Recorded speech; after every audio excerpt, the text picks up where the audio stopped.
I'm Blake Christensen. I'm Caroline Campbell. I'm Samuel Coffin. I'm Rayonda Williams.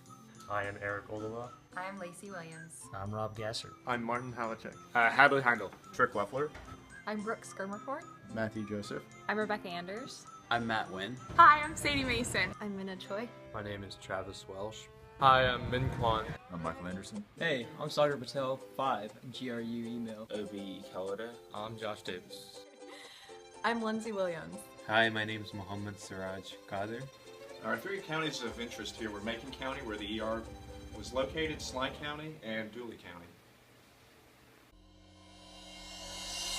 Getting 24 people to meet up consistently was going to be an issue, and so we split into 3 groups. So we have Dooley, Sly, not sure there, and Macon counties. It also became apparent when Travis and Lacey and I met up that it wasn't really going to work for us to all be so individualized, because the healthcare in the 3 counties is being affected similarly, because the ER closure is hitting all of them. So we changed it to where one of the counties was looking at the background information on all 3 of them. Another group was looking at how the ER closure had affected those 3 counties. The third group was looking at kind of the legislature behind these ER closings and what we could do to make solutions for these counties that are having a hard time getting their people access to health care. Sly County was named after William Sly, who was the 36th governor of Georgia. That's what Wikipedia says. Schley County. Schley County? Sly County. Schley? Sly? Schley. So just to set the record straight, it's Sly County. I've been hearing a lot of different pronunciations. I think I heard Schley, Skly, some hard case. It's Sly County. I talked to a medical team there. They work at the Phoebe Sumter Primary Care Center in Chi County. Have you guys been to the county? They generally prefer to send their patients to the Phoebe Sumter Medical Center in Americus, Georgia, rather than send them to the Macon County Emergency Room. Why are you moving? They didn't seem to think that they would be overall very affected by the ER closing. There are several other options for Chi County if they need medical attention that's emergent. So in Oglethorpe there is a part-time health clinic, and it's federally funded, and they serve the local community there. And then there's also another clinic where you've got nurses, PAs, RNs, and a few physicians and specialists as well, and they serve the underserved area. How would you describe the situation in one word? Bleak. Unfortunate.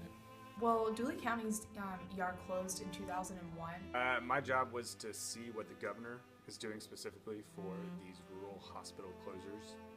And what we found is that he set up a committee called the Rural Hospital Stabilization Committee, which basically is looking into all the details of why hospitals are closing. Well, isn't that what we're doing? Yeah. Okay, so have they found anything? Not anything significant. They're basically talking about the same points we're talking about. So all the people who are employed by EMS and are on their day off are essentially on call all the time. Found a few concerning facts that we're not sure are 100% yet, such as only 1 physician and about a population of 10,000. Okay. We confirmed that. There were a lot of surprising findings. So we have a comparison of the ER visit rates for 4 different causes for the 3 different counties versus the state. We chose these 4 categories because they would be most impacted by the closing of the ER. The numbers that are on the y-axis is the visit rate. This is not a hard number.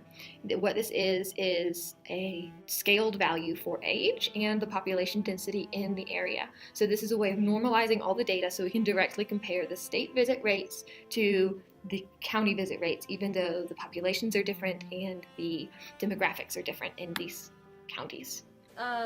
Trauma was a really big deal in almost all the counties, but especially Macon County. We see that Macon County has a higher incidence than the state. Schley is very close to the state average, and Dooley is significantly lower. They won't be able to handle any trauma cases without the ER, but the state rates of trauma are really high in Macon County, so that leaves a gap. Also, ER visits for pain crisis for sickle cell anemia is very, very high in Macon County.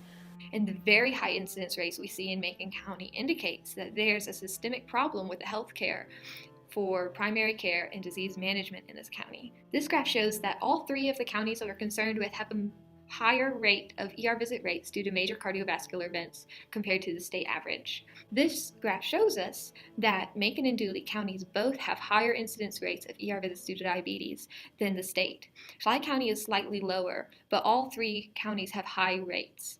And this may very well be due to the lack of primary care in the area.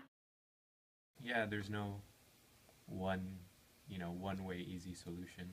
Give nurse practitioners more power, which would mean putting a bill in that says nurse practitioners can do more than they can do right now, because in Georgia they can't really do much. Yeah. And then, the potential expansion of Medicaid, because obviously part of the reason these ERs lose so much money is because people go and then they don't pay. They don't pay anything. Where at least on Medicaid, the hospital's getting paid something. You could do a lot of heavy investments in telemedicine, improve the process behind that and how that works. I think it's important because these are patients of our state that will one day be serving, and they're being greatly affected by these hospital closings, and they're not getting the care that they need. Gave us an opportunity to figure out a solution to a problem that can benefit an entire group of people. I'm glad I could be a part of looking for solutions.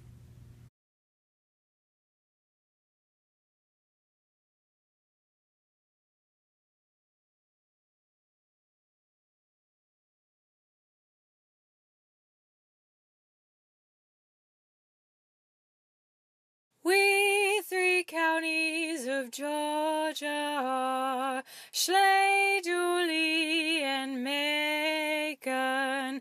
Southwest Georgia Public Health, we miss the